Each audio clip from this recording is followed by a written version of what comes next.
Hi guys, आज हम लोग एक्सप्रेस जेएस में रजिस्ट्रेशन और लॉगिन देखेंगे। साथ में पासवर्ड को कैसे हैश करना होता है ये अभी मैं आपको दिखाऊंगा। तो ये सारी चीज़ें हम लोग आज देखेंगे। इसको आप एक प्रोजेक्ट भी कह सकते हैं, बट मैंने इसको प्रोजेक्ट की श्रेणी में नहीं रखा है। मैं इसको आपको चैप्टर वाइज यहाँ पर दिखा रहा हूँ, बट आप इसको एक प्रोजेक्ट समझ सकते हैं, रजिस्ट्रेशन का, लॉगिन का और पासवर्ड को कैसे हैश करते हैं हुआ। तो देखिए, हम लोग इसका थ्योरी नहीं है। बिकॉज थ्योरी क्यों नहीं है, क्योंकि हम लोगों ने जितना भी आज तक पढ़ा है वही काफ़ी है इस चीज़ को, इस प्रोजेक्ट को बनाने के लिए। कोई अलग से कुछ भी पढ़ने की आवश्यकता आपको नहीं पड़ेगी। तो आते हैं, एक नया फोल्डर क्रिएट करते हैं और CH26 इसका मैं रख रहा हूँ। चैप्टर 26 में आपको ये मिल जाएगा। यहाँ पर एक नया फाइल क्रिएट करेंगे app.js नाम से। फिर इसके अंदर चलते हैं cd CH26 और इसके अंदर में जाने के बाद हमें npm init-y लिखकर पैकेज एडिशन फाइल क्रिएट कर लेंगे।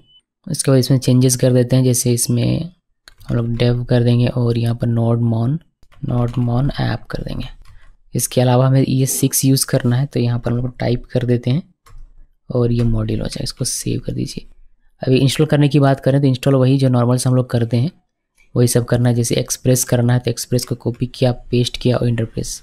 इसके बाद नोडमोन चाहिए तो इसको कॉपी किया, पेस्ट किया, इंटरप्रेस। इसके बाद हम लोग व्यू भी यहाँ देखेंगे, क्योंकि रजिस्ट्रेशन का एक फॉर्म होगा, लॉगिन का फॉर्म होगा, तो व्यू देखेंगे। उसके लिए हमें EJS चाहिए होगा, तो इसको भी कॉपी किया और इसको भी इंस्टॉल कर लेंगे। और इसके बाद डेटाबेस रहेगा। बिकॉज रजिस्ट्रेशन करेंगे तो यूज़र हमारा कहीं तो जाकर सेव होगा, तो MongoDB में सेव होगा। उसके लिए Mongoose की आवश्यकता पड़ेगी, तो इसको भी कॉपी कर लेते हैं और इसे भी इंस्टॉल कर लेते हैं। इसके अलावा किसी और चीज़ की हमें आवश्यकता भी पड़ने वाली नहीं है, पड़ेगी तो हम लोग आगे देखेंगे। इतना से हमारा काम हो जाना चाहिए। इसको करते हैं क्लोज और बस इतना ही करना है। अभी डेटाबेस से कनेक्शन सबसे पहले हमें बनाना है। डेटाबेस से कनेक्शन बनाने का जो कोड होता है वह हम लोगों ने कई बार देखा हुआ है, तो मैं किसी से कॉपी कर लेता हूँ। ये वाला मैं कॉपी करता हूँ, यहाँ से कॉपी किया और डेटाबेस बनाने का जो कोड इसको मैंने यहाँ पर पेस्ट कर दिया। ऐप में जाकर थोड़ा सा मैं कोड कॉपी करना चाहता हूँ, ये वाला, ये हमने कॉपी किया हुआ है और बस इसमें से और कुछ भी कॉपी नहीं करना। ऐप में आते हैं, यहाँ पर हमारा जो बेसिक सा कोड है ये लेकर आते हैं। सबसे पहले तो ये लेकर आते हैं, यहाँ से यहाँ तक का कोड ये लेकर मैं यहाँ गया, मैंने इसको पेस्ट कर दिया और ये बेसिक सा कोड है हमारा। और जो मैंने डेटाबेस को कनेक्ट करने का कोड लिखना था वह डेटाबेस कनेक्शन हुआ। एक्चुअली में हमने DB के अंदर एक कनेक्ट DB यहाँ पर बनाया हुआ फाइल, इसका मैं चेंज करता हूँ। इसका हम लोग नाम रखेंगे blockdb। यहाँ पे कोई भी नाम रख सकते हैं आप अपने डेटाबेस का, वही मैंने नाम रखा हुआ है। और देखिए यहाँ पर हमने क्या किया, Mongoose को इंपोर्ट किया हुआ है। कनेक्ट DB एक फंक्शन बनाया हमने जो कि async के डेटाबेस URL आएगा, तो डेटाबेस URL हमें यहाँ पर देना पड़ेगा। जहाँ हम इसको कॉल करेंगे वहाँ पर पास करेंगे और ये हमारा कनेक्शन बनाकर हमें देगा। अगर सक्सेसफुल होगा तो कनेक्ट सक्सेसफुली, वरना कोई एरर देगा। इसको पहले इंपोर्ट करना पड़ेगा। यहाँ ये इंपोर्ट लिखा और यहाँ पर कनेक्ट DB और ये हमारा इंपोर्ट हो जाएगा इस जगह से। तो यहाँ पर हम लोगों को .js लिखना पड़ेगा। .js लिखना नहीं बोलना है, वरना ये आपको एरर दे सकता है। इसको कॉल करते हैं, यहाँ पर कॉल किया। कॉल करने के साथ ही हमें यहाँ पर डेटाबेस URL, ये जो देखिए कॉल किया, यहाँ पर देख सकते हैं एक पैरामीटर है डेटाबेस URL, तो ये हमें पास करना पड़ेगा। तो यहाँ पर डेटाबेस URL क्रिएट कर लेंगे अपना खुद का। तो हमें इस तरीके से एक कॉन्स्ट बनाना है और अपना हमारा ये डेटाबेस URL हो गया, इससे हमें यहाँ पर पास करना पड़ेगा। चलिए ये कॉल होगा तो ये हमारा डेटाबेस URL, यानी कि ये जो URL है ये हमारा चला जाएगा यहाँ पर, यहाँ से यहाँ पर, और हमें कनेक्शन बना कर दे देगा सक्सेसफुल। तो कनेक्शन बनाने का कोड इतना ही है और इतने में से हमारा कनेक्शन क्रिएट हो जाएगा। अभी हमें क्या करना है, नेक्स्ट स्टेप हमारा है मॉडल बनाना, स्कीमा बनाना, क्योंकि हमें इसमें एक चाहिए। डेटाबेस बन गया, अभी हमें एक कलेक्शन चाहिए। फिर कलेक्शन में क्या स्कीमा होगा वो हमें बनाना पड़ेगा। यूज़र को रखेंगे तो क्या क्या रखेंगे डेटा, उसका स्कीमा बनाना पड़ेगा। फिर उसमें डॉक्यूमेंट इंसर्ट करने का काम करेंगे। तो CRUD में बेसिकली हम लोग C का यहाँ पर काम करने वाले, यानी कि क्रिएट का। तो CRUD जिन लोगों ने देखा उन लोगों के लिए कुछ भी नहीं होता। यहाँ पर राइट क्लिक करते हैं और न्यू फोल्डर और यहाँ पर मॉडल्स लिखा। मॉडल्स में हम लोग एक नया फाइल क्रिएट करते हैं और इसका नाम रखते हैं user.js। अभी user.js में जो कुछ भी होगा वो हमें लिखना है। user.js में हमें क्या करना है, हमें सिर्फ और सिर्फ एक स्कीमा बना दी है। मैंने बना लिया। देखिए Mongoose को मैंने इंपोर्ट किया, डिफाइनिंग ए स्कीमा। तो यूज़र स्कीमा मैंने इसका नाम रखा है mongoose.schema करके। नेम इसका एक फील्ड होगा जिसका टाइप हमने स्ट्रिंग दिया हुआ है, रिक्वायर्ड दिया हुआ है, ट्रीम इसका ट्रू किया। उसी तरीके से ईमेल है, ईमेल को मैंने टाइप स्ट्रिंग रखा हुआ है, रिक्वायर्ड ट्रू, ट्रीम ट्रू और यूनिक ट्रू। इसके बाद नेक्स्ट हमने पासवर्ड दिया, पासवर्ड का टाइप स्ट्रिंग रखा हुआ है, रिक्वायर्ड है ये भी, और ये भी ट्रीम होगा। ज्वाइन एक डेट टाइप का होगा और ये डिफ़ॉल्ट मैंने सेट कर दिया। जब भी ये क्रिएट होगा ऑटोमेटिकली इसमें चला आएगा डेट। तो यहाँ ज्वाइन की जगह पर हम लोग क्रिएट लिख सकते हैं। एक्चुअली ज्वाइन ही लिखें तो बेटर है, तो ज्वाइन इसको रहने देता हूँ मैं। और यहाँ पर वैसे हमने मॉडल बनाया हुआ है, जैसे कि आप लोग देख सकते हैं मॉडल को हमने कर दिया एक्सपोर्ट। तो ये हमारा स्कीमा बन के तैयार है और यहाँ पर हमने मॉडल को भी क्रिएट करके कर दिया है एक्सपोर्ट। तो ये यूज़र का काम यहाँ पर समाप्त है, इसको कर देते हैं क्लोज। इसका भी काम खत्म हो चुका है, इसको भी क्लोज कर देते हैं। अब इसमें जो इंपॉर्टेंट काम है वह ज़्यादा कुछ है नहीं, हमें इस मॉडल का यूज़ करना, जो मॉडल हमने यहाँ पर क्रिएट किया इसका यूज़ करके हमें डेटा को क्रिएट करने का, डॉक्यूमेंट क्रिएट करने का कोड लिखना है। उसके लिए हमें कंट्रोलर की आवश्यकता पड़ेगी। तो यहाँ पर हम लोग कंट्रोलर नाम का एक फोल्डर क्रिएट करते हैं, यहाँ पर राइट क्लिक किया, कंट्रोलर्स, और एक रूट भी बना लेते हैं। तो रूट्स नाम का एक फोल्डर भी क्रिएट कर लेता हूँ मैं। तो यहाँ पर रूट्स नाम का फोल्डर क्रिएट किया। रूट्स फोल्डर के अंदर में एक web.js नाम का फाइल क्रिएट कर, जिसमें हमारा रूट होगा, और कंट्रोलर फोल्डर के अंदर में एक यूज़र कंट्रोलर.js नाम का फाइल क्रिएट कर, जिसमें हमारा कंट्रोलर का कोड हम लोग लिखेंगे। तो पहले सिंपल सा कोड लिखते हैं और धीरे धीरे आगे बढ़ेंगे। एक व्यूज़ भी हम लोग बना लेते हैं, व्यूज़ नाम का एक फोल्डर बना लेते हैं। व्यूज़ नाम का फोल्डर बनाया, इसमें हम लोग इसके अंदर हम लोग फोल्डर बनाएंगे एक पार्शियल, जिसपे हमारा कॉमन कोड रहेगा। तो यहाँ से राइट क्लिक करके न्यू फोल्डर और यहाँ पर पार्शियल्स। उसके बाद व्यू के अंदर में एक हमें बना रजिस्ट्रेशन का पेज। तो पहले तो एक इंडेक्स पेज बनाएंगे, होम पेज जो कि हमारा रहेगा। तो index.ejs, बिकॉज हम लोग ejs यहाँ यूज़ करने वाले हैं। उसके बाद व्यू के अंदर में एक और फाइल बनाएंगे रजिस्ट्रेशन का, तो registration.ejs ये हो गया। उसके बाद लॉगिन के लिए एक login.ejs, और अगर आवश्यकता पड़ेगी तो देखेंगे बाद में। पार्शियल में क्या बनाएंगे, ये सारी चीज़ देखिए। पार्शियल में ये सारे हमारे व्यू में के अंदर है, पार्शियल के अंदर कुछ भी नहीं है। तो पार्शियल के अंदर में हेडर फुटर हम लोग रखेंगे। तो यहाँ पर header.ejs और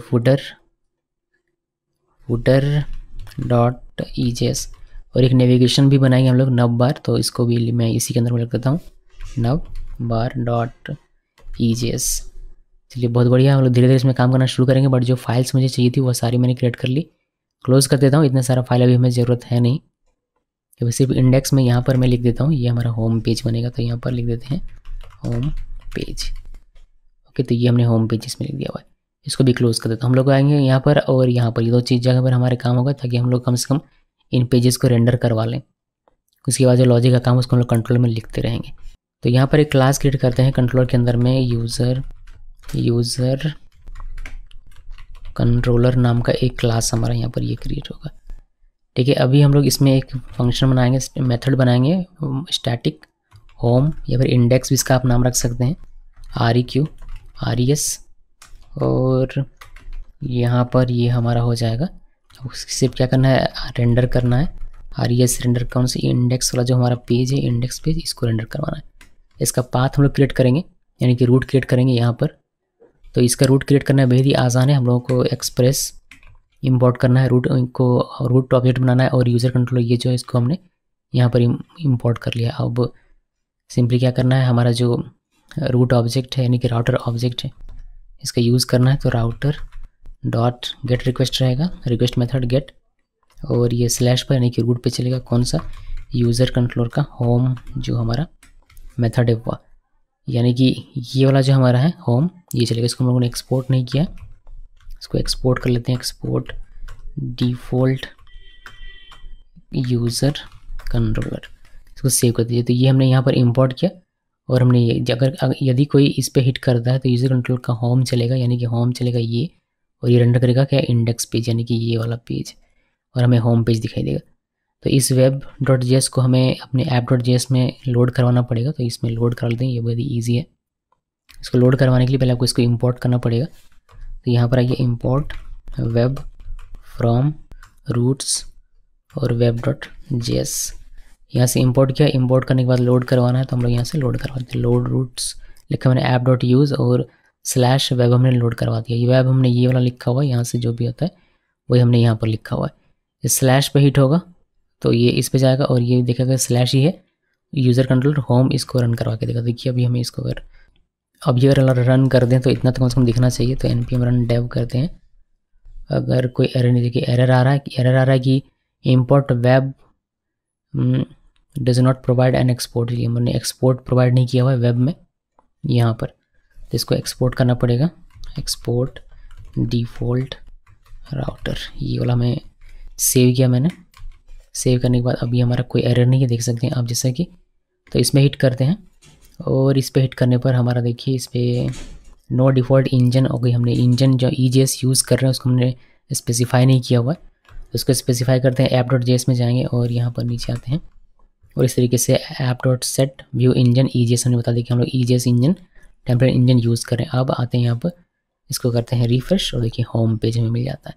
तो होम पेज मिल गया। यहाँ पर कुछ भी नहीं होगा, यहाँ पर सिंपल सा हमारा होम पेज जैसे रहता है वैसे ही रहेगा। तो यहाँ पर मैं बूट स्ट्रैप यूज़ करने वाला हूँ। पहले हम लोग सेटअप कर लेते हैं, फिर लॉजिक का काम यहाँ पर करेंगे, ठीक है। तो हम लोग बूट स्ट्रैप यूज़ करने वाले हैं। तो मैं इंडेक्स में अगर आता हूँ यहाँ पर बूट स्ट्रैप यूज़ करने के लिए हम लोग यहाँ पर बूट स्ट्रैप सर्च करते हैं। इसके ऑफिशियल साइट में चलते हैं, डाउनलोड में क्लिक करते हैं। डाउनलोड में नहीं क्लिक करते हैं, इस बार मैं CDN लिंक ले रहा हूँ। तो गेट स्टार्ट में क्लिक किया, CSS का लिंक यहाँ से कॉपी कर लेंगे। कॉपी करने के बाद यहाँ पर पेस्ट, उसी तरीके से JS का बंडल यहाँ से कॉपी करेंगे और इसके नीचे यानी कि क्लोजिंग बॉडी के ठीक ऊपर में यहाँ पर पेस्ट, इसको सेव कर दीजिए। इससे हमारा बूटस्ट्रैप वर्क करने लगेगा और देखिए रिफ्रेश करने पर ऐसा हो गया, थोड़ा सा फॉन्ट चेंज हो गया, तो बूटस्ट्रैप हमारा काम करने लगा। अभी ये हम लोग हेडर फुटर कर लेते हैं सेपरेट कोड। तो यहाँ से यहाँ तक का बॉडी से लेकर ऊपर का हम लोग कट करेंगे और इसको डाल देंगे हेडर में। तो header.EJS में यहाँ पर पेस्ट कर दिया। अब यहाँ से क्लोजिंग स्क्रिप्ट तक का हम लोग फुटर में डाल देंगे। तो फुटर में यहाँ पर आइए और इसको फुटर में डाल दिया। हेडर में ऊपर वाला जो भी पोर्शन होगा वह रखा हुआ है, बॉडी ओपनिंग बॉडी से ऊपर का सब कुछ, और फुटर में क्लोज स्क्रिप्ट टैग से नीचे का सब कुछ। उसको हमें यहाँ लिखना पड़ेगा, नहीं लिखेंगे तो काम नहीं करे बनेगा हमारा। तो यहाँ पर सिंपली इंक्लूड करते हैं, %% इंक्लूड।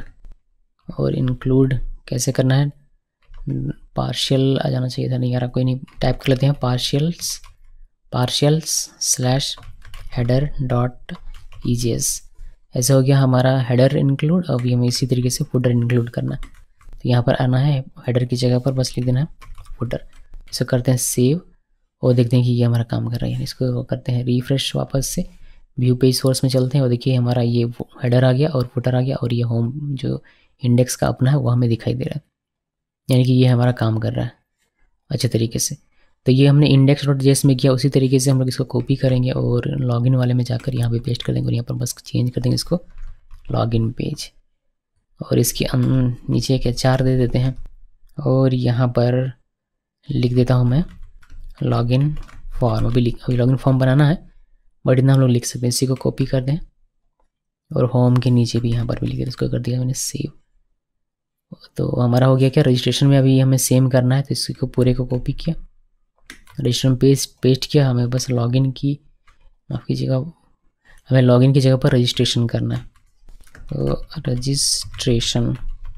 अब इसको सेव कीजिए। सेव करने के बाद इसमें जो इंडेक्स है इसमें ये लॉगिन नहीं दिखाना मुझे, तो इसमें क्या दिखाना है मुझे, मैं सिंपल सा क्या करता हूँ P1 बनाता हूँ, एक माफ़ कीजिए P1 नहीं P बनाता हूँ और lorem का थोड़ा सा टेक्स्ट इसमें डाल देता हूँ ताकि थोड़ा सा होम जैसा दिखे। तो अब इसको रिफ्रेश करेंगे तो हमें कुछ इस तरीके से दिखाई देता है। अभी हमें नेविगेशन भी इसमें बनाना है नव बार, ताकि रजिस्ट्रेशन का एक टैब हो, लॉगिन का एक टैब हो, लॉगआउट का टैब हो, डैशबोर्ड का टैब हो, अबाउट का टैब हो, इस तरीके से टैब हो। एक नेविगेशन भी बना लेते हैं जिसका हमने नव बार यहाँ पर लिखा हुआ है कोड, तो लिखा हुआ नहीं है खाली, इसको कॉपी कर लेते हैं बूट स्ट्रैप से। बूट स्ट्रैप में आइए, यहाँ से नव बार इस तरीके से और नव बार सर्च करेंगे।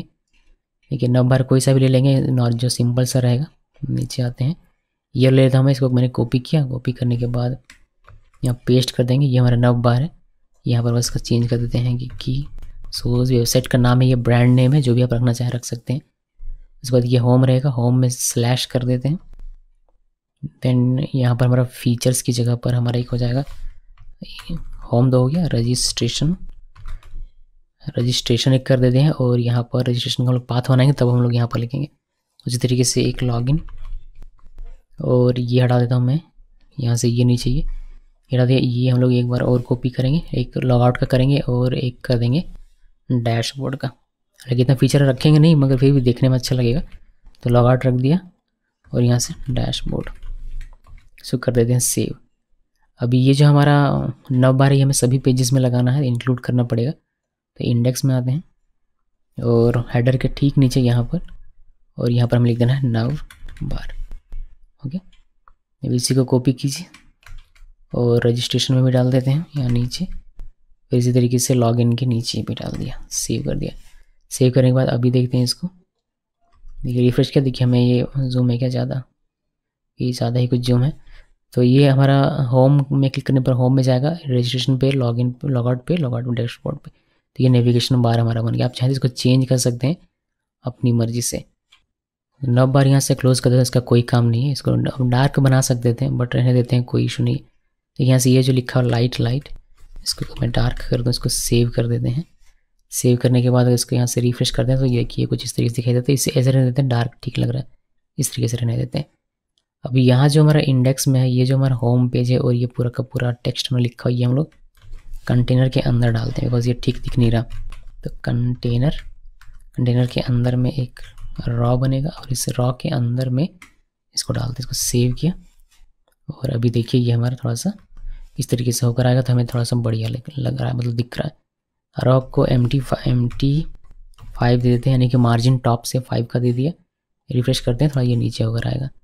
चलिए ये बढ़िया है। अभी हम लोग इसी को, ये जो हमारा है पूरा का पूरा, इसी को फॉलो करेंगे सभी पेजेस में। तो हम लोग ये कंटेनर और ये रॉ, ये दो चीज़ें यहाँ से कॉपी कर रहे हैं और रजिस्ट्रेशन में पहले डाल देते हैं। यहाँ पर ये डाल दिया, उसके बाद हमें लॉगिन में भी डालना है, तो यहाँ पर आए, यहाँ भी डाल दिया। अभी 2 डिव बंद करना पड़ेगा, तो एक डिव बंद किया, उसके बाद एक और डिव बंद किया, 2 डिव हमने बंद किया।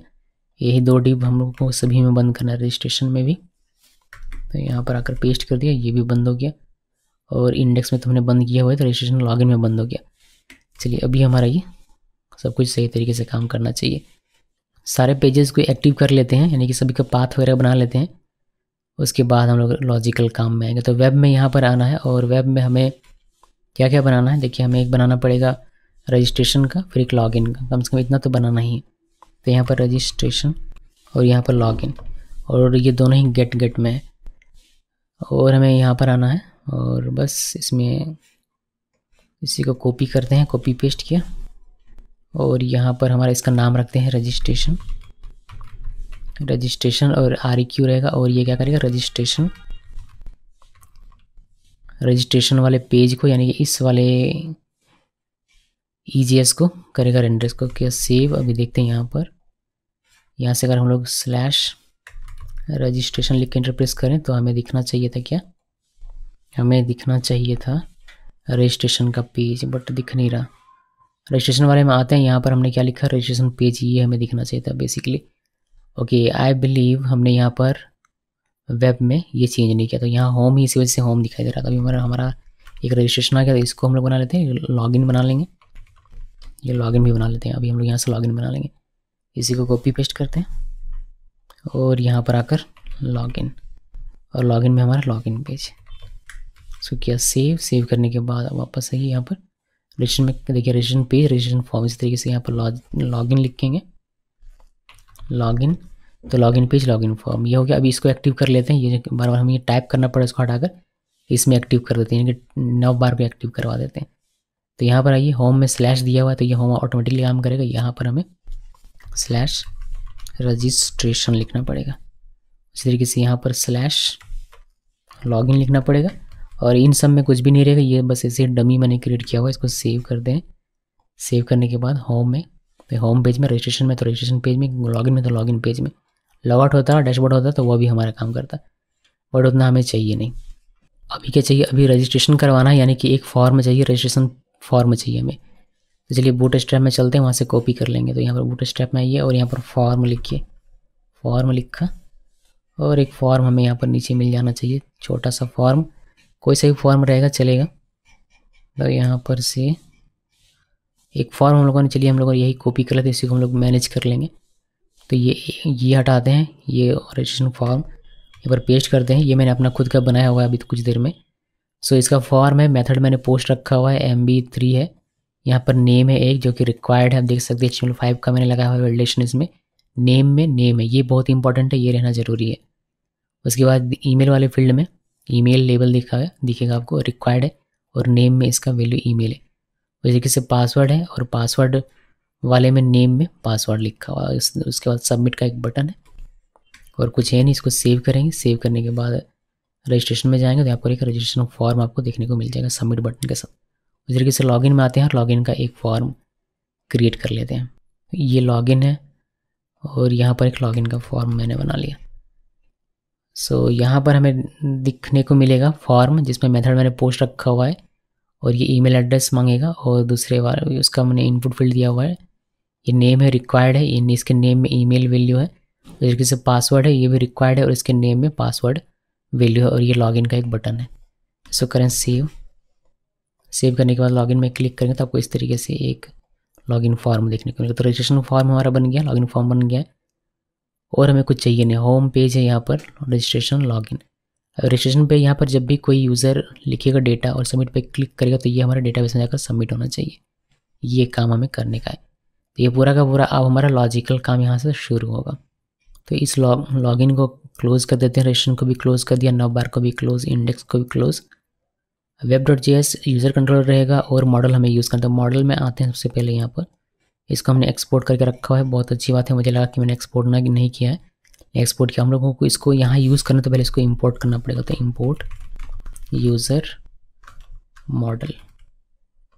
मॉडल फ्रॉम, कहाँ से, मॉडल्स आओ तो सही, मॉडल्स आई ना, एक्चुअली इसमें 2 डॉट लगाना पड़ेगा तभी मॉडल्स आएगा हमारा। तो ये मॉडल्स आ गया यहाँ से। उसके बाद यूज़र.js लिखना ज़रूरी है। सो हमने अपने मॉडल को कर लिया है इंपोर्ट। अब हमें क्या करना है, सबसे पहले डेटा क्रिएट करना है। तो अगर आपने मेरा CRUD देखा होगा तो मैंने बताया था कि आपको फॉर्म में जब भी आप डेटा रखते हैं और उस फॉर्म के डेटा को एक्सेस करना था, आप रिक्वेस्ट बॉडी REQ ऑब्जेक्ट, जो रिक्वेस्ट ऑब्जेक्ट होता है REQ.body लिखेंगे तो ये हमारा एक्सेस हो जाएगा। और सेव करने के लिए हमें .save लगाना पड़ता है उस ऑब्जेक्ट के साथ। तो चलिए आपको दिखाता हूँ पूरा का पूरा फंडा। रजिस्ट्रेशन हमारा यहाँ पर चलेगा और स्टैटिक, और यहाँ पर हम लोग अपना क्रिएट करने का जो कोड है उसको लिख रहे हैं। तो क्रिएट यूज़र डॉक, इसका मैंने नाम रखा है इस फंक्शन का। और यहाँ पर आपको लिखना है REQ RES, और यहाँ पर हमारा ये हो जाएगा ट्राई कैच के अंदर में लिखना है जो भी लिखना है। तो ट्राई कैच, और यहाँ पर हम लोग लिखेंगे एक नया डॉक्यूमेंट क्रिएट करने के लिए, creating new document using model. ये हो गया। एक चीज़ का ध्यान रखिएगा, जब हमने मॉडल में आपको दिखाया होगा मैंने कि हम लोगों ने जो डेटाबेस है हमारा वो हमने तो DB यहाँ पर लिखा है ब्लॉक DB, और जो कलेक्शन बनेगा हमारा वो हमने यहाँ पर लिखा हुआ है यूज़र। ठीक है, तो यूज़र्स नाम का हमारा कलेक्शन बनेगा, डेटाबेस रहेगा हमारा ब्लॉक DB, उसके अंदर में एक यूज़र्स नाम का कलेक्शन रहेगा और उसी में क्या डॉक्यूमेंट हमारा क्रिएट हो वो हम लोग यहाँ पर अभी डिफाइन करने वाले हैं। सो creating new document using model, ये हमने लिखा। तो कॉन्स्ट डॉक ये वेरिएबल है हमारा, इसमें न्यू यूज़र मॉडल और फिर ऑब्जेक्ट जो हमारा बनेगा वह तो हम पहले नेम है हमारा। तो नेम ये मैं लिख रहा हूँ क्या, ये मेरा है जो कॉलम है मेरा जो डेटाबेस में स्कीमा, अगर आप देखेंगे तो यहाँ जो नेम लिखा वही मैंने यहाँ पर लिखा है। अब इसमें क्या आएंगे होगा, इसमें जो फॉर्म में डेटा आता है वह, तो फॉर्म में जो डेटा आता है वो उसको हम लोग एक्सेस कर सकते हैं REQ.body से। तो इसमें ऑब्जेक्ट रहेगा, नेम भी रहेगा, ईमेल भी रहेगा, पासवर्ड भी। तो एक एक करके अगर एक्सेस करना हो तो डॉट लगाकर नेम, इससे नेम एक्सेस हो जाएगा। इसी तरीके से ईमेल को और पासवर्ड को करेंगे। तो यहाँ पर ईमेल, देन यहाँ पर पासवर्ड, आपकी जगह यहाँ भी ईमेल, यहाँ पर हमारा पासवर्ड और यहाँ पर भी पासवर्ड। तो इससे हो जाएगा हमारा सब कुछ। ये इससे सब कुछ चलाएगा, यानी कि जो फॉर्म में यहाँ पर यूज़र लिखेगा, जैसे कि मान लीजिए इसने सोनम लिखा, तो जैसे सबमिट पे क्लिक होगा तो ये हमारा चला जाएगा REQ.body.name में, और आपको मिल जाएगा इसमें असाइन होकर सोनम। ये नेम, ये ईमेल, ये पासवर्ड कहाँ से लिखता हूँ मैं, ये मैं लिखता हूँ, अगर आप मेरा रजिस्ट्रेशन का फॉर्म देखेंगे तो इस नेम फील्ड में हमने नेम में लिखा है नेम। तो ये जो हमने लिखा वही हम लोग यहाँ पर मेंशन करते हैं। उस तरीके से दूसरे वाले में ईमेल में देखेंगे तो इसके नेम में मैंने ईमेल लिखा हुआ है, उसी को मैंने यहाँ पर मेंशन किया है। और इसी तरीके से पासवर्ड, अगर हम लोग यहाँ ईमेल की जगह पर लिखते हैं मेरा ईमेल, तो यही आपको यहाँ पर भी लिखना पड़ेगा, मेरा ईमेल। ठीक है, तो इस तरीके से तो लिखा नहीं जाता, तो हम लोग इसको वापस से ठीक कर देता हूँ मैं, और यहाँ भी हम लोग ठीक कर देते हैं। चलिए, तो कौन सा कहाँ क्या लिखना है आपको समझ में आ गया। चलिए, ये सारे ये ऑब्जेक्ट हमारा बन गया।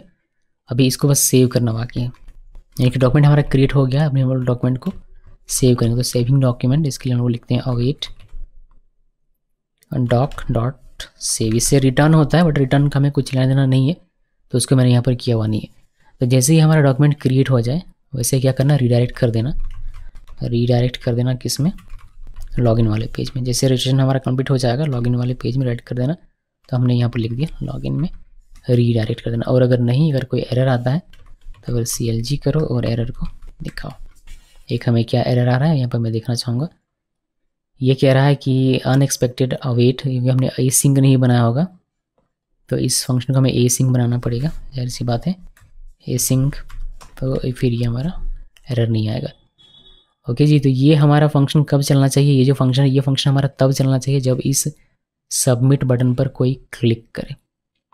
सबमिट बटन पर कोई क्लिक करेगा तो रिक्वेस्ट मेथड क्या रहेगा, पोस्ट रहेगा, बिकॉज हमने ये जो हमारा फॉर्म है रजिस्ट्रेशन फॉर्म, इसका ये बटला बटन है, इसमें जब क्लिक करेंगे तो ये फॉर्म हमारा सबमिट होगा। और फॉर्म का जो मेथड आप देख सकते हैं पोस्ट मेथड मैंने लिखा हुआ है, और इसका जो URL रहेगा एक्शन में वह /registration ही रहता है बाय डिफ़ॉल्ट।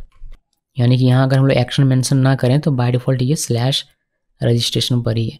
तो बस वेब में आइए और यहाँ पर इसको मेंशन कीजिए, तो ये हमारा /registration ही रहेगा, बट इसका मेथड हम लोग चेंज कर देंगे, इसका कर देंगे पोस्ट। उसके बाद हम लोग यहाँ पर रजिस्ट्रेशन दिखाने के बजाय इसको कर देंगे क्रिएट यूज़र डॉक।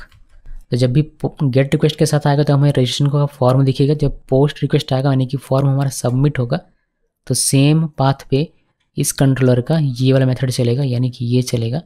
और फॉर्म में जो कि सबमिट हो रहा है तो डेटा रहेगा, तो डेटा हमारा जाकर डेटाबेस में सेव हो जाएगा और हमें रिडायरेक्ट कर दिया जाएगा लॉगिन वाले पेज में।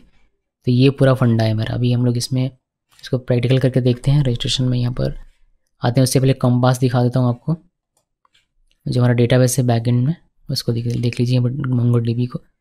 BlockDB हमारा होगा, इसको कनेक्ट करते हैं। BlockDB को मैं यहाँ से डिलीट कर देता हूँ, ये मैंने एक्चुअली रन कर दिया हमने यहाँ पर, इसी वजह से ये आपको दिखाई दे रहा है। ये हमने रन कर दिया ना, ये सर्वर इस वजह से आपको क्रिएट होकर दिखाई दे रहा है। कोई नहीं, इसको मैं यहाँ से स्टॉप कर देता हूँ और इसको मैं कर दूँगा यहाँ से डिलीट।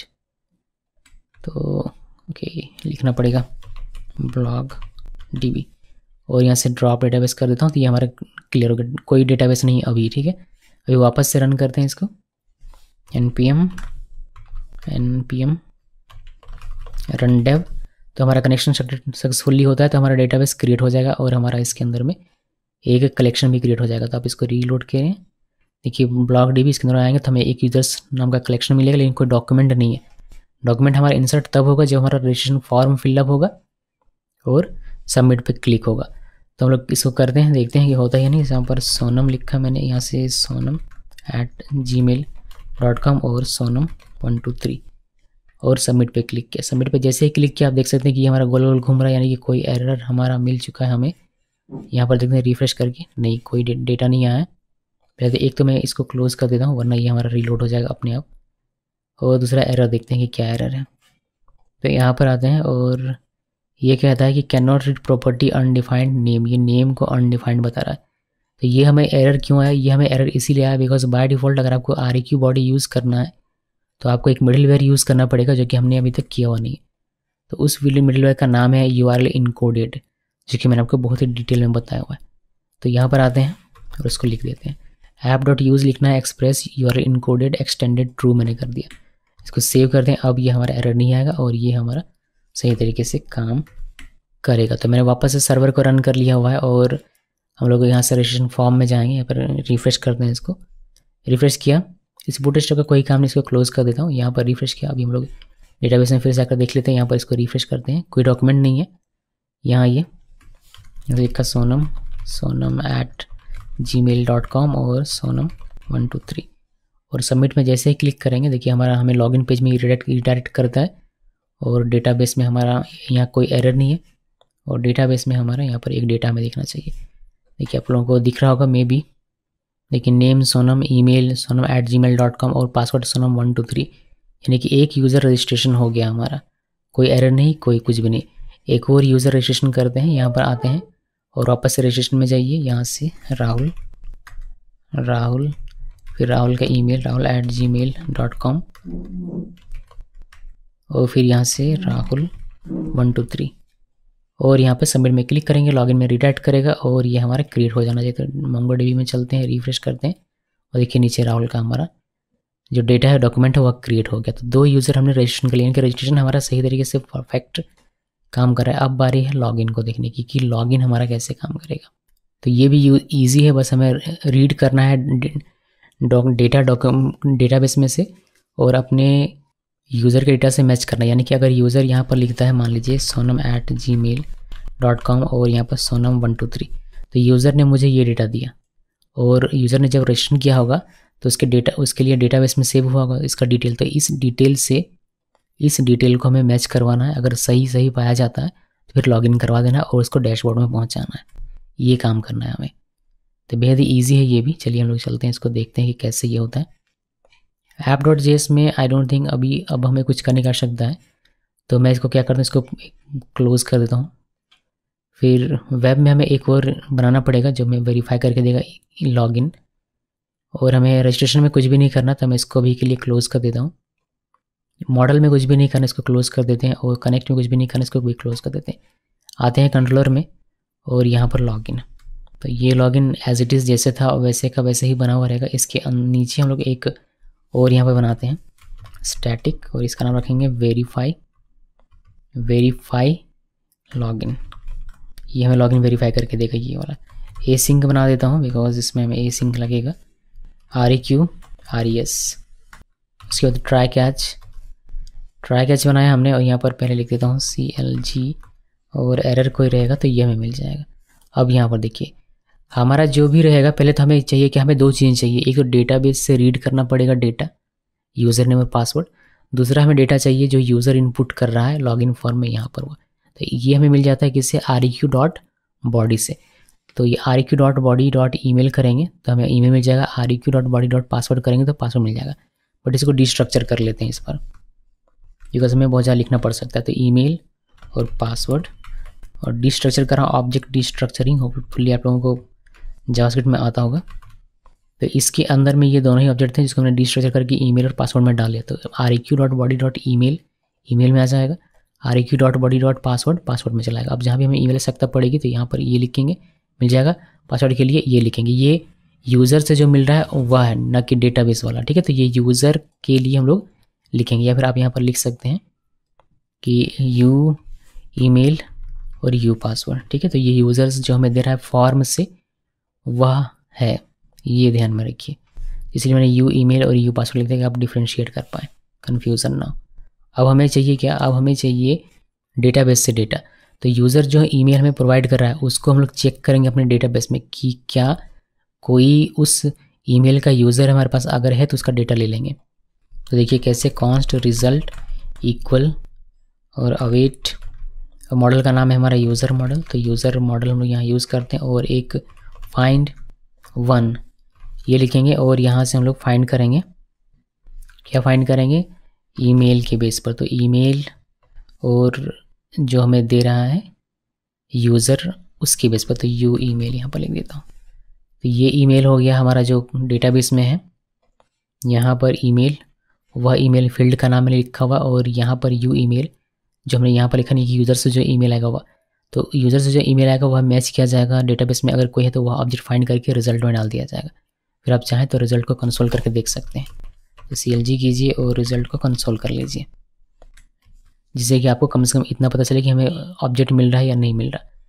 तो इतना हम लोग वेरीफाई करते हैं कि ये हमारा काम होता है या नहीं। तो इसी में उसके लिए उससे पहले हमें इसको लगाना पड़ेगा। तो इसको लगाएंगे कहाँ पर, जब यूज़र मतलब ये कॉल कब होगा, ये फंक्शन ये कॉल तब होगा जब यूज़र डेटा यहाँ फिल कर दे और सब लॉगिन में क्लिक करे तब। तो यानी कि पोस्ट रिक्वेस्ट पे, तो इसी पे आएंगे। जैसे रजिस्ट्रेशन का पोस्ट था उसी तरीके से लॉगिन का पोस्ट होगा। तो यहाँ गेट से हमें कर देना है पोस्ट। पोस्ट क्यों करते हैं, बिकॉज जब सबमिट होता है हमारा लॉगिन फॉर्म तो ये पोस्ट रिक्वेस्ट पे जाता है। पोस्ट रिक्वेस्ट पे जाता है, ये कैसे पता चलेगा, आप अगर लॉगिन पेज को देखेंगे तो फॉर्म जो बनाया है हमने मेथड पे हमने पोस्ट दिया हुआ है, इसी वजह से। ओके जी, तो हमने यहाँ पर क्या किया, हमने यहाँ पर कर दिया है पोस्ट इसका, और जो पाथ है हमारा सेम रहेगा /login। यहाँ पर बस ये हमें फंक्शन चेंज कर देना, ये वेरीफाई लॉगिन पे। जैसे ही क्लिक होगा पोस्ट के साथ हमारा लॉगिन ये इस पाथ पे, तो हमारा ये चलेगा, यानी कि ये चलेगा। और ये क्या करेगा, पहले जो हमारा यूज़र हमें फॉर्म में दे रहा है उसका डेटा निकाला जाएगा, उसके बेस पर हमें डेटाबेस में फाइंड करके उसका पूरा का पूरा ऑब्जेक्ट हमें मिल जाएगा CLG होकर। देखते हैं मिलता है या नहीं मिलता है। यहाँ आते हैं, रिफ्रेश करते हैं। हमारे पास दो यूज़र है, पहला यूज़र है सोनम इस पहले यूज़र को ही चेक कर लेते हैं, sonam@gmail.com, और यहाँ पर sonam123 और लॉगिन पे क्लिक किया और ये हमारा गोल गोल घूम रहा है, कोई बात नहीं, लेकिन हमारा यहाँ पर ऑब्जेक्ट हमें मिलना चाहिए कम से कम। देखिए नल मिल रहा है, यानी कि हमारा ये फाइंड नहीं हो रहा है। तो हमें क्या करना पड़ेगा, एक तो ये मैं ठीक करता हूँ पहले, ये गोल गोल घूम रहा है हुआ, ये मुझे नहीं चाहिए। तो हम लोग क्या करते हैं, अभी सिंपल सा यहाँ पर res.send और यहाँ पर लिख देते हैं लॉगिन, बस इतना लिखते हैं, इसको सेव करते हैं। तो होना ये चाहिए कि यू ईमेल हमारा यहाँ पर है, तो इसके बेस पर हमारा find 1 होना चाहिए था और रिजल्ट में आना चाहिए था। एक बार और इसको चेक करते हैं हम लोग। तो यहाँ पर आया, मैं इसको रिफ्रेश किया और यहाँ पर sonam@gmail.com लिखा और यहाँ पर पासवर्ड जाएगा sonam123 और मैंने लॉगिन में क्लिक किया। ये लॉगिन हमें दिख रहा है, बट यहाँ पर हमें ये नल नहीं मिलना चाहिए, हमें एक ऑब्जेक्ट मिलना चाहिए, बट यहाँ पर हमें मिल रहा है नल। तो ये हमें फिक्स करना पड़ेगा कि ये क्यों है, ऐसा क्यों हो रहा है। तो एक एक करके डिबग करते हैं इसको। पहले CLG करके देखते हैं कि यू ईमेल में एक्चुअली में हमारा ईमेल आ रहा है या नहीं। तो इससे हमें यूज़र का जो ईमेल है वो हमें मिलेगा, अगर आ रहा है तो बढ़िया, उसके बाद हम लोग आगे देखेंगे कि क्या इशू है। पहले एक एक करके डिबग करते हैं, वैसे रिफ्रेश करते हैं, गेट रिक्वेस्ट आएगा तो हमें लॉगिन पेज मिल जाएगा sonam@gmail.com, यहाँ पे sonam123 और लॉगिन पे क्लिक किया तो हमें यहाँ पर मिल जाएगा क्या, यहाँ पे मुझे मिल जाता है कि अनडिफाइंड। तो हमें यही नहीं मिल पा रहा, जब ये ईमेल ही नहीं मिल पा रहा जो कि यूज़र का दिया हुआ है, तो फिर आगे हमें क्या मिलेगा ये, तो ये क्यों नहीं मिल रहा, अब ये मुझे देखने की आवश्यकता है। ओके, तो यहाँ पर ऑब्जेक्ट डिस्ट्रक्चरिंग जब करते हैं तो ये हमारा जो नाम है ये आपको वही रखना पड़ेगा। आई बिलीव ये इशू है हमारा, तो इसको सेव करते हैं वापस से और अभी देखते हैं। आई थिंक वही प्रॉब्लम है हमारा। तो हम लोग यहाँ से sonam@gmail.com करते हैं और यहाँ से sonam123 और इसको कर दिया मैंने लॉगिन। अभी देखिए हमें मिल जाना चाहिए, या नीचे करते हैं, देखिए हमें मिल जा रहा है। तो हमें ईमेल भी मिल जा रहा है और हमें पूरा का पूरा रिजल्ट के तौर पर ऑब्जेक्ट भी मिल जा रहा है। अभी हमारा ये काम कर, तो ध्यान रखिएगा यहाँ पर जब ऑब्जेक्ट डिस्ट्रक्चरिंग करते हैं तो आपको नेम वही रखना पड़ता है जो आपका यहाँ हमने नेम वाले फील्ड में यहाँ पर जो रखा हुआ है। ओके, जैसे कि मैं यहाँ पर email 1 कर देता हूँ, email 1 कर दिया, इसको सेव किया, इसको भी टेस्ट कर ही लेते हैं, ईमेल सेव किया। अभी हम लोग यहाँ पर रिफ्रेश करते हैं और वापस इसको करते हैं sonam@gmail.com और sonam123 और लॉगिन में क्लिक किया, यहाँ पर लॉगिन, बट यहाँ पर आपका देखिए नल और अनडिफाइंड आएगा। तो जो आप यहाँ पर लिखते हैं नेम में, आ गया भाई, यहाँ पर नेम में जो आप लिखते हैं वैल्यू वही आपको ऑब्जेक्ट डिस्ट्रक्चरिंग करते वक्त यहाँ पर लिखना। अगर हम लोग email 1 लिख दें फिर ये काम करने लगेगा, बट इसको यहाँ से हटाते हैं और email 1 तो नहीं लिखना है, तो इसको हटा देता हूँ और अब ये हमारे सही तरीके से काम करेगा। अगर अलग वेरिएबल का नाम लिखना है तो फिर एक एक करके आपको निकालना पड़ेगा बजाय ऑब्जेक्ट डिस्ट्रक्चरिंग करने, यानी कि जैसे हमने ऐसे करके किया था, इसको आपको करना पड़ेगा इनिशियलाइज एक एक करके। तो वैसे करने की आवश्यकता नहीं है, आप ऐसे भी कर लीजिए, कोई इशू नहीं है। बस ये ध्यान में रखना है कि यहाँ जो आया वो हमने यहाँ लिखा हुआ है और ये जो फर्स्ट ईमेल है ये हमारा डेटाबेस में जो फील्ड है उसका मैंने नाम लिखा हुआ है। तो अल्टीमेटली रिजल्ट में मिल जाता है हमारा ऑब्जेक्ट। अभी यूज़र ने जो दिया वह भी हमारे पास है, इसको मैं हटा देता हूँ यहाँ से।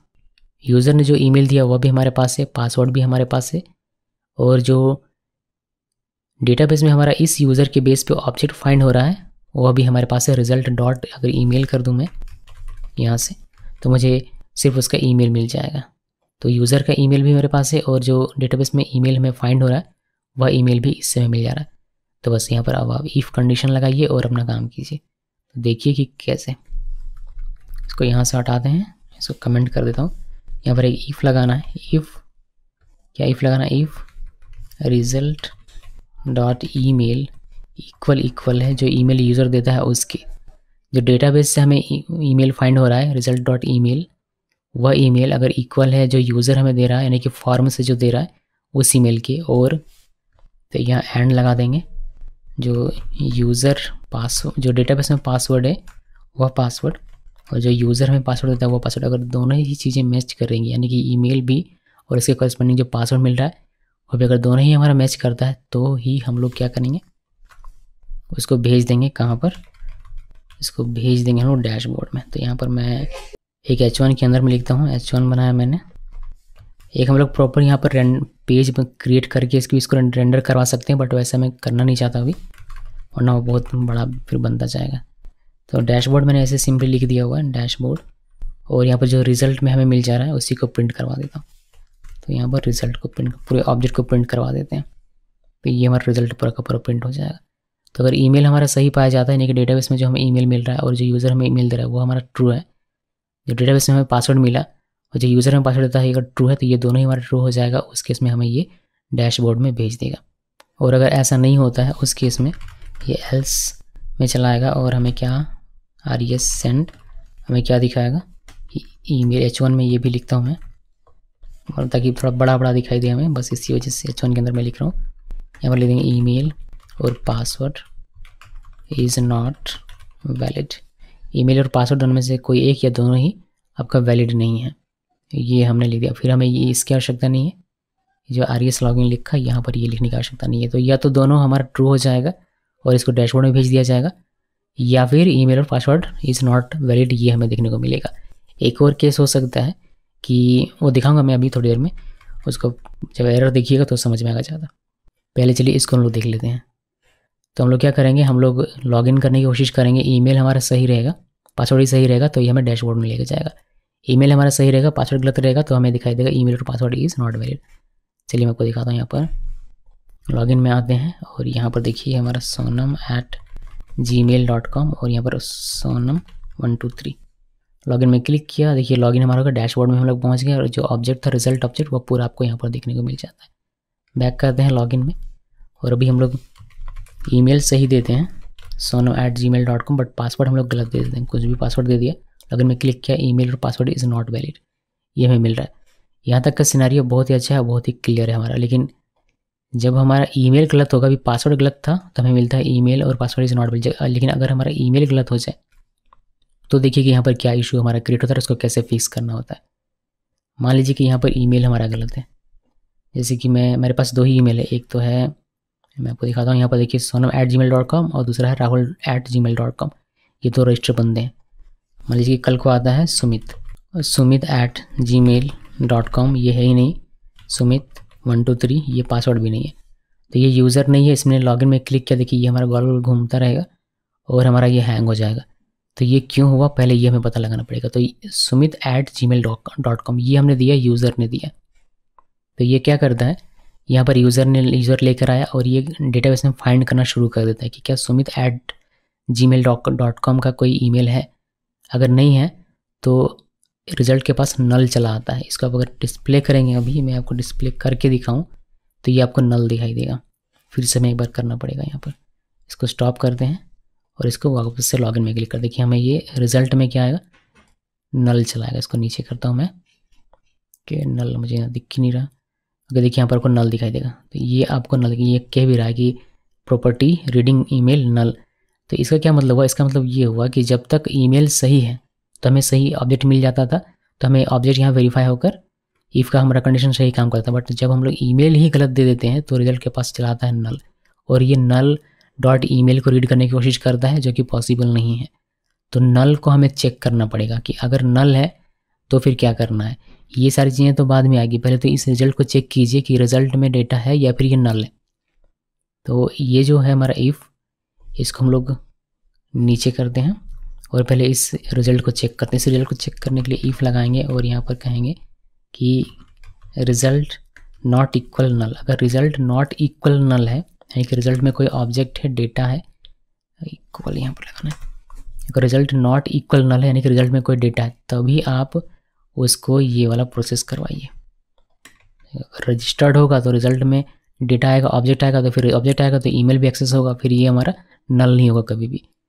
तो नॉट नल के अंदर में ये हमें एग्जीक्यूट करवाना है। लेकिन अगर नल रह गया, तो अगर नल रह गया तो यहाँ पर एक एल्स लगा देंगे और यहाँ पर हम लोग कहेंगे, इसी को कॉपी करना, हमें यहाँ से यहाँ तक का कॉपी किया, यहाँ पर पेस्ट करते हैं और यहाँ पर हम लोग कह देंगे इसको कि you are not a registered user.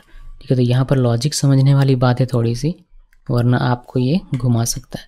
तो लॉजिक समझना ये है कि रिज़ल्ट में नल कब आएगा। रिज़ल्ट में नल तब आएगा जब कोई एक ऐसा ईमेल दे दिया जाए जो ईमेल डेटाबेस में है ही नहीं। तो उस केस में क्या करेगा, चेक करेगा कि क्या रिज़ल्ट नॉट नल है। नॉट नल मीन्स अगर कोई ऐसा ईमेल दे दिया जो कि नहीं है तो रिज़ल्ट नल हो जाएगा। जब रिज़ल्ट नल होगा तो ये चेक करेगा कि क्या रिज़ल्ट नॉट नल है, नहीं रिज़ल्ट नल है, तो ये कंडीशन फॉल्स होगा, ये इफ़ के अंदर का कोड चलेगा नहीं, सिंपली ये एल्स में आएगा और ये कहेगा कि you are not registered user. जब ईमेल कोई वैलिड ईमेल रहेगा यानी कि रजिस्टर्ड यूज़र रहेगा, ईमेल डेटाबेस में मौजूद है, तो रिजल्ट में वो ऑब्जेक्ट चलाएगा। तो result is not null, because result एक ऑब्जेक्ट है तो नॉट नल है, सही है, तो ये ट्रू हो जाएगा। और बाकी जो यहाँ पर जैसे काम करता था वैसे काम करेगा, यानी कि ईमेल को मैच करेगा डेटाबेस से, पासवर्ड मैच करेगा और डैशबोर्ड में भेज देगा। अगर पासवर्ड गलत लिखेंगे तो ईमेल और पासवर्ड इज़ नॉट वैलिड, ऐसा आपको मैसेज मिल जाएगा। सो इसको करते हैं सेव। अगर देखा जाए तो यहाँ पर हमारा जो वैलिडेशन है वो पूरी तरीके से बढ़िया काम करेगा। इसको सेव किया, सेव करने के बाद अभी दिखाता हूँ ये सारी चीज़ें। तो यहाँ पर इसको करते हैं रिफ्रेश और पहले sonam@gmail.com, ये रजिस्टर्ड यूज़र है, इसका पासवर्ड ही सही देता हूँ 123 sonam 123। लॉगिन में क्लिक करेंगे तो ये हमें डैशबोर्ड में भेज देता है और ये हमें सारा सब कुछ दिखाई देता है बढ़िया तरीके से। अभी sonam@gmail.com, पासवर्ड गलत लिखेंगे, यहाँ पासवर्ड कुछ भी लिख दिया, लॉगिन, तो ये कहेगा कि ईमेल और पासवर्ड इज़ नॉट वैलिड। अभी कोई एक ऐसा ईमेल लिखते हैं जो कि मौजूद ही नहीं है, जैसे sumit@gmail.com, और पासवर्ड भी कुछ भी होगा, जब ये रजिस्टर्ड ही नहीं है तो कोई भी पासवर्ड रहेगा, कोई क्या फ़र्क पड़ता है। लॉगिन में क्लिक करेंगे तो ये कहेगा you are not registered user. तो अब ये हमारा सही एक एप्लीकेशन तैयार हो गया। तो ये लॉगिन वेरिफिकेशन का पूरा प्रोसेस है और ये हमारा यहाँ पर कंप्लीट हो जाता है। तो जो भी कंसोल है इसको मैं कमेंट कर देता हूँ, आप उसको कर लीजिएगा। इसको मैंने कंसोल को कर दिया है कमेंट। एरर को यहाँ पर आप चेंज कर सकते हैं अगर आप चाहें तो, बट रहने दीजिए, कोई इशू नहीं होगा। यानी कि यहाँ पर भी आप लिख सकते हैं कोई मैसेज, बट कोई नहीं, अगर इनमें से कोई भी केसेस नहीं होगा तो वह कैच किया जाएगा यहाँ पर और उसको हैंडल करके आपको दिखा देगा। डिबग के लिए सही है अभी के लिए, प्रोडक्शन से पहले के लिए। तो यहाँ पर हमने क्या किया, हमने क्रिएट करने का पूरा रजिस्ट्रेशन का पूरा लिखा। आप इसको रजिस्ट्रेशन क्रिएट यूज़र डॉक ही सही है इसका नाम। उसके बाद यहाँ पर हमने वेरीफाई किया लॉगिन को, तो ये हो गया और कुछ नहीं इसमें करना है, बस इतना ही। अभी देखिए एक और नया चीज़ मैं आपको दिखाता हूँ इसमें। मतलब सेम अभी हमारा ये रजिस्ट्रेशन लॉगिन का कॉन्सेप्ट यहाँ पर समाप्त हो जाता है, बट इसको एक स्टेप और आगे लेकर चलते हैं। अगर आप इसमें देखेंगे डेटाबेस में तो यहाँ जो पासवर्ड है हमारा ये हैश किया हुआ नहीं है, पासवर्ड हमारा एज इट इज़ दिख रहा है। तो अगर कोई हमारा डेटाबेस एक्सेस कर ले, कोई हैकर या फिर जो भी क्रैकर होगा वह, तो जितने भी यूज़र हमारे पास रजिस्टर्ड होंगे सारा का जो डेटा है वह लीक हो जाएगा, यानी कि सभी का क्रेडेंशियल लीक हो जाएगा, सभी का ईमेल और उसका जो भी पासवर्ड होगा वह लीक हो जाएगा।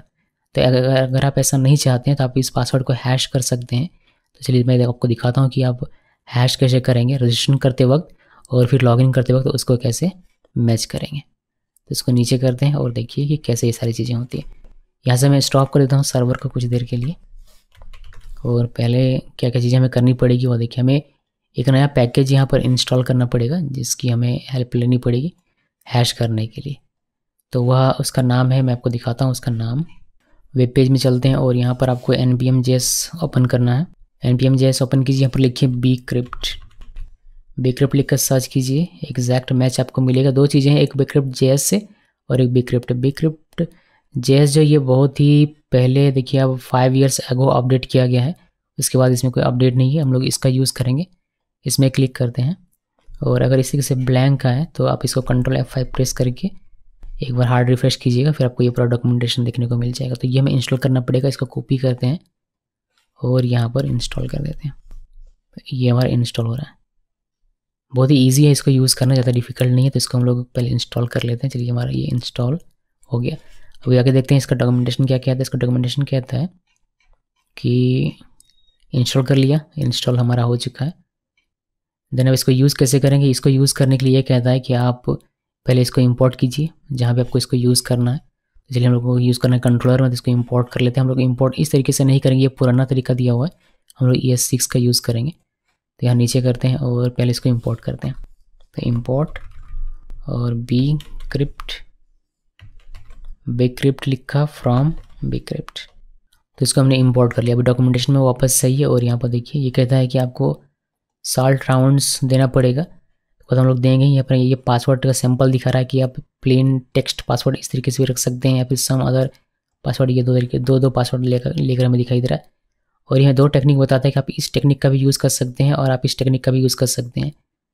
तो हम लोग दोनों में से कोई एक यूज़ कर लेते हैं। इसका मैं यूज़ कर लेता हूँ, इस वाले का। तो इसका कैसे यूज़ करना है, bcrypt लिखना है, हैश लिखना है, .hash लिखना है, फिर हमारा जो पासवर्ड होगा जो कि हमें यूज़र से मिलेगा वो हमें यहाँ पर लिखना पड़ेगा। उसका सेलेक्ट राउंड में देखिए इसने इनिशियलाइज किया 10 से, तो हम डायरेक्टली यहीं पर 10 लिख देंगे। उसके बाद हमें यहाँ कॉल बैक की आवश्यकता नहीं पड़ेगी, तो हम लोग हमारा इतने से ही हमारा काम हो जाएगा। तो बस ये करना है और हमारा काम हो जाएगा। तो इसको करते हैं नीचे, और ये हमें करना है यहाँ पर कि जब क्रिएट करते हैं तब। तो मैं क्या करता हूँ, ये जो क्रिएट वाला पूरा कोड है इसको कॉपी करके पेस्ट कर देता हूँ, और यहाँ पर आप लोगों के लिए ये पहले विदाउट हैश का कोड रख देता हूँ, और नीचे हैश वाला देखेंगे यहाँ पर। तो करना क्या है, करना ये है कि जो हमारा यूज़र हमें पासवर्ड दे रहा है उसको हैश करना है। तो यूज़र जो हमें पासवर्ड देता है वो हम लोग इससे एक्सेस कर सकते हैं, तो बस इसी का यूज़ करना है और अपना काम करना है। तो यहाँ पर आइए कॉन्स्ट, और यहाँ पर लिखिए हैश पासवर्ड, जो भी यूज़र देगा वो हम लोग यहाँ पर लिखेंगे। इसको यूज़ कैसे करना है, अवेट, और अभी हमने देखा था bcrypt लिखना है, डॉट हैश करने के लिए हैश लिखना है, और किसको हैश करना है, req.body.password में जो है उसको, और इसमें सॉल्ट देंगे 10 का। तो ये हमने दे दिया।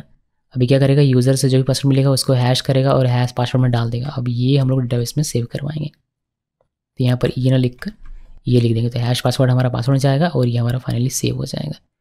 बस इतना ही है, इसमें कुछ और करने की आवश्यकता नहीं। इसको हम लोग कर देते हैं सेव, और देखते हैं कि अभी हमारा ये पासवर्ड हैश होकर काम करता है या नहीं। एक चीज़ का ध्यान रखिएगा कि जो यूज़र ऑलरेडी बना हुआ है उसका पासवर्ड हैश नहीं होगा। तो सोनम का सोनम 123 बना हुआ रहेगा, और राहुल का राहुल 123 बना हुआ रहेगा। लेकिन अभी जो नया हम लोग क्रिएट करेंगे उनका हमें हैश होकर पासवर्ड मिलेगा। तो चलिए देखते हैं। इसके लिए हमें क्या करना पड़ेगा, हमें रन करना पड़ेगा। सर्वर तो रन करते हैं, npm रन dev किया, कोई एरर नहीं है। यहाँ पर आइए और रजिस्ट्रेशन में क्लिक कीजिए। रजिस्ट्रेशन, एक नया रजिस्ट्रेशन करते हैं। रजिस्ट्रेशन में कर रहा हूँ यहाँ से कबीर,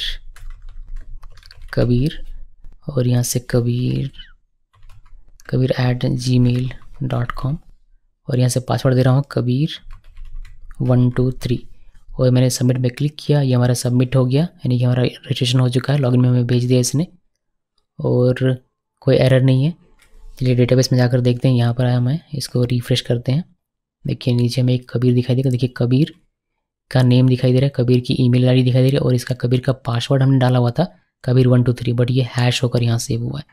तो ये डेटाबेस अगर कोई एक्सेस कर भी ले कोई हैकर, मगर फिर भी इसको नाम मिल जाएगा, ईमेल मिल जाएगा, लेकिन पासवर्ड सिंपल सा नहीं मिलेगा इसके कंपैरिजन में। इसमें राहुल का पासवर्ड हमें दिखाई देता है कि एग्जैक्टली इसका पासवर्ड क्या है, बट कबीर का आपको दिखाई नहीं देगा, ये हैश होकर है। पासवर्ड इसका कबीर 123 है, बट यहाँ पर ये हैश होकर सेव हुआ है। तो ये बेनिफिट हमें मिल जाता है bcrypt से। तो ये रजिस्ट्रेशन करते वक्त जब हम लोग को हैश करके सेव करना हो तो कैसे करेंगे वो हमने देखा, लेकिन जब लॉगिन करेंगे तब भी तो हमें इसको करना पड़ेगा, बिकॉज अब जो हैश किया हुआ यहाँ पर है इसको डायरेक्ट कंपेयर करें कबीर 123 से तो ये तो चलेगा नहीं। तो इसके लिए भी हमारे पास डॉक्यूमेंटेशन में उपाय दिया हुआ है, तो चलिए वो भी करके देख लेते हैं। तो यूज़र कंट्रोलर यहाँ पर वेरिफिकेशन वाला ये जो पूरा कोड इसको कॉपी पेस्ट कर लेते हैं एक बार, और विदाउट हैश जो इसको कमेंट कर देता हूँ। तो विदाउट हैश वाला भी कोड आपके पास रहेगा। इसको कमेंट कर दिया मैंने, और देखिए कि हैश करके कैसे हम लोग इसको, अभी जो हैश्ड पासवर्ड इसको कैसे हमें कंपेयर करना है, कैसे मैच करना है, और कैसे इसका वेरिफिकेशन करना होता है ये हमें दिया गया डॉक्यूमेंटेशन में। अगर आप bcrypt का डॉक्यूमेंटेशन यहाँ पर देखेंगे तो ये कहता है कि to check a password load hash from your password DB। ये कहता है कि bcrypt यूज़ करना है। कंपेयर नाम का ये हमें फंक्शन देता है, जिसमें हमें अपना पुराना फंक्शन, यानी कि यूज़र जो फॉर्म से देगा वह हमारा पासवर्ड यहाँ पर होगा, और जो पासवर्ड हमारा डेटाबेस में हुआ पासवर्ड, बस कंपेयर लगाइए यूज़र का दिया हुआ फॉर्म से पासवर्ड और डेटाबेस से पासवर्ड, ये दोनों कंपेयर करके अगर दोनों मैच करेगा तो ट्रू हमें मिल जाएगा, वरना मिलेगा फॉल्स। तो ये तरीका यहाँ पर है। तो चलिए इसी को मैं दिखाता हूँ यूज़ करके कैसे यूज़ करना होता है। ये ट्राई रहेगा, हमें यहाँ पर पासवर्ड मिल जाएगा यूज़र से इनपुट किया हुआ, हमें ये फाइंड होकर रिजल्ट मिल जाएगा। यहाँ पर रिजल्ट नहीं देते हैं, ये नल ऑब्जेक्ट पहले चेक करेगा कि क्या हमारा रिजल्ट ऑब्जेक्ट हो रहा है, यानी कि हमारा ईमेल मिल रहा है क्या। ईमेल मिलेगा तभी हमें पासवर्ड का काम करना होता है। तो इसी के अंदर हम लोग पासवर्ड का काम करना शुरू करेंगे। तो कॉन्स्ट इज़ मैच कि पासवर्ड हमारा मैच कर रहा है नहीं, ट्रू या फॉल्स ही हमारा को, इसलिए हमने इज़ मैच लिखा हुआ अवेट, और यहाँ पर bcrypt.compare ये लिखेंगे, और यहाँ से यूज़र जो पासवर्ड देता है वह, तो वह हमें पासवर्ड में मिल जाएगा। यानी कि इस और हमें देखिए req.body से हमने इसको ऑब्जेक्ट डिस्ट्रक्चर किया हुआ है, तो पासवर्ड के पास यूज़र यानी कि फॉर्म से जो हमारा पासवर्ड आ रहा है वह है, तो वही हमने यहाँ पर दिया हुआ फर्स्ट पैरामीटर इसका। उसके बाद जो डेटाबेस से मिलेगा, तो डेटाबेस में हमें रिजल्ट में पूरा ऑब्जेक्ट मिलता है, तो रिजल्ट डॉट पासवर्ड लिखेंगे तो डेटाबेस का पासवर्ड मिल जाएगा।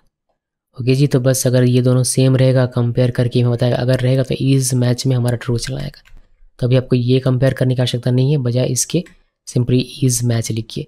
अगर ये दोनों पासवर्ड मैच करेगा तो ये ट्रू हो जाएगा, फिर यहाँ पर ये ट्रू चला आएगा। अगर नहीं मैच करेगा तो फॉल्स, तो यहाँ पर फॉल्स, और इन दोनों में से कोई एक भी फॉल्स होगा तो ये आपका फॉल्स हो जाएगा। फिर डैशबोर्ड आपको दिखेगा नहीं, बजाय इसके आपको यहाँ पर भेज देगा। तो बस इतना ही करना था, एक लाइन का कोड यहाँ पर लिखिए और बाकी सारा काम आपका हो जाएगा। चलिए इसको लॉगिन करके देखते हैं कि काम होता है या नहीं। बाकी और डॉक्यूमेंटेशन आपको पढ़ना था, आप यहाँ से पढ़ सकते हैं, बहुत ही अच्छा डॉक्यूमेंटेशन है इसका। अभी यहाँ पर आपको ध्यान रखने की बात यह है कि पहले जो हमने हैश बिना हैश किए हुए क्रिएट किया, उनको अब आप लॉगिन नहीं कर पाएंगे, बिकॉज यहाँ पर अब यूज़र का दिया हुआ पासवर्ड और डेटाबेस का पासवर्ड डायरेक्टली इक्वल करके नहीं चेक किया जा रहा है। उसके बजाय यहाँ पर कंपेयर का यूज़ किया जा रहा है, हैश का। तो जो हैश्ड होगा केवल वही हमारा कंपेयर होगा और दूसरा कंपेयर नहीं हो पाएगा। तो ये हमारा कबीर वाला होगा, लेकिन कोई और दूसरा नहीं होता। एक और रजिस्ट्रेशन हम लोग करेंगे, तो रजिस्ट्रेशन में आते हैं और यहाँ पर हम लोग करते हैं सुमन और suman@gmail.com और पासवर्ड इसका देते हैं सुमन 123 दिया, सबमिट में क्लिक किया और सुमन भी यहाँ पर क्रिएट हो गई, लेकिन इसका भी पासवर्ड आपको हैश किया हुआ मिलेगा। एक कबीर का, सुमन का पासवर्ड हैश किया हुआ मिलेगा। तो ये 2 लॉगिन अभी हो सकता है। तो पहले कबीर का करके दिखाता हूँ, kabir@gmail.com। आप यहाँ पर पासवर्ड वही लिखेंगे, कबीर 123। कबीर 123 अपने ये जो पासवर्ड लिखा, ये पासवर्ड चलाएगा कहाँ पर, ये पासवर्ड चलाएगा यहाँ पर, फिर ये पासवर्ड चलाएगा यहाँ पर, फिर आपने जो लिखा वह पासवर्ड और डेटाबेस में जो हैश किया हुआ पासवर्ड है वह, उन दोनों को ये कंपेयर फंक्शन कंपेयर करेगा। अगर दोनों मैच करेगा तो इस मैच में ट्रू आएगा, फिर यहाँ पर ये ट्रू हो जाएगा और आपको ईमेल भी आपका सही है और आपका ये भी ट्रू है, तो दोनों ट्रू, तो आपको डैशबोर्ड दिखाई देगा। हमारा ये यहाँ पर रन कर रहा है, बहुत बढ़िया। अभी यहाँ पर आते हैं और इसको करते हैं लॉगिन। लॉगिन में क्लिक किया, देखिए डैशबोर्ड हमें दिखाई देता है, यानी कि हमारा सब कुछ सही तरीके से काम कर रहा है। तो कबीर लॉगिन कर गया, हैश पासवर्ड था फिर भी हमारा ये काम कर गया, बिकॉज हमने सही तरीके से सारा कोड इस तरीके से। सुमन का मैं आपको करके दिखाता हूँ, suman@gmail.com और सुमन 123 लॉगिन में क्लिक करेंगे, ये भी लॉगिन हो जाएगी और आपको इसका सब कुछ दिखाई देगा। अब रॉन्ग पासवर्ड का एक बार देख लेते हैं, जैसे सुमन है @gmail.com, लेकिन पासवर्ड इसका गलत लिख दिया हमने कुछ भी। लॉगिन में क्लिक करेंगे तो ये ईमेल और पासवर्ड इज़ नॉट वैलिड बताएगा। अगर कोई ऐसा ईमेल लिख देते हैं जो कि है ही नहीं, जैसे कि kunal@gmail.com और kunal123 या फिर जो भी पासवर्ड लिखना हो लिख सकते हैं, ये बताएगा you are not a registered user. तो ये भी काम कर रहा है। और जैसे कि मैंने कहा था कि जो विदाउट हैश यूज़र है हमारे, जैसे कि सोनम है और राहुल है, तो ये लॉगिन अभी नहीं कर पाएगा, बिकॉज हैश होना बहुत ज़रूरी है यहाँ पर। तो देखिए मैं आपको दिखाता हूँ, सोनम को लॉगिन करवा के ये लॉगिन नहीं कर पाएगी। gmail.com और यहाँ पर सोनम, एक बार फिर से इसको सोनम 123 और लॉगिन में जैसे क्लिक करेंगे ये बताएगा ईमेल और पासवर्ड इज़ नॉट वैलिड। तो यही आपको मैसेज आएगा, बिकॉज ये हैश्ड नहीं है इसका पासवर्ड, तो इसका कंपेयर नहीं कर पा रहा है। इसी वजह से कंपेयर कर रहा है बट ये गलत बता दे रहा है कि डेटाबेस में जो है वह और पासवर्ड में जो है वह, अगर इक्वल करके लिखते हैं तो ये हमारा काम करता है, बट ये कंपेयर अलग तरीके से फंक्शन करता है, इसी वजह से ये हमारा नहीं चलेगा। तो ये चीज़ ध्यान में रखिएगा, वरना आप कहेंगे कि यार ये तो हमारा है ऑलरेडी, ये लॉगिन क्यों नहीं कर रही। ये लॉगिन नहीं करा बिकॉज इसका पासवर्ड हैश क्यों बनी है। ये दोनों चीज़ें हमारी काम करेगी हमारे जो विदाउट हैश वाला कोड है, ये वाले इस वाले कोड से, जिसमें हम लोग डायरेक्टली पासवर्ड को इस तरीके से वेरीफाई कर रहे हैं इक्वल लिख कर, और जो हैश पासवर्ड है वह काम करेगा इस तरीके से। तो मैं क्या करता हूँ, मैं इस वाले को कमेंट कर देता हूँ, इस वाले को कमेंट कर दिया और विदाउट हैश जो है उसको आपके लिए कर देता हूँ हाईलाइट। तो आप यहाँ से ही शुरू करेंगे, विदाउट हैश से शुरू करेंगे और उसके बाद धीरे धीरे विथ हैश में बढ़ेंगे। तो इसी तरीके से रजिस्ट्रेशन वाला भी मैं कर देता हूँ ये वाला कमेंट, और ये हमारा हो जाएगा विदाउट हैश। ओके, तो ये ध्यान में रखिए। और ये bcrypt ध्यान रखिए कि इंस्टॉल करना अनिवार्य है। पैकेज और रजिस्ट्रेशन में आपको ये मिल जाएगा, देखिए bcrypt 5.0.1। सो गाइस इतना ही रखते हैं। हमने देख लिया कि कैसे रजिस्ट्रेशन करना है, रजिस्ट्रेशन का डेटा कैसे सेव करना है, कैसे लॉगिन करना है, पासवर्ड को कैसे हैश करना है, पासवर्ड हैश करेंगे रजिस्ट्रेशन करते वक्त कैसे, लॉगिन को वेरीफाई करते वक्त कैसे करेंगे, वह भी हमने देख लिया। तो जो एक नॉर्मल ऑथेंटिकेशन होना चाहिए, रजिस्ट्रेशन का प्रोसेस होना चाहिए, वह सब कुछ मैंने आपको इसमें बता दिया। ये बेहद ही इंपॉर्टेंट है, क्योंकि कोई भी अगर आप वेब एप्लीकेशन बनाते हैं तो उसमें रजिस्ट्रेशन और लॉगिन ये होना अनिवार्य होता है।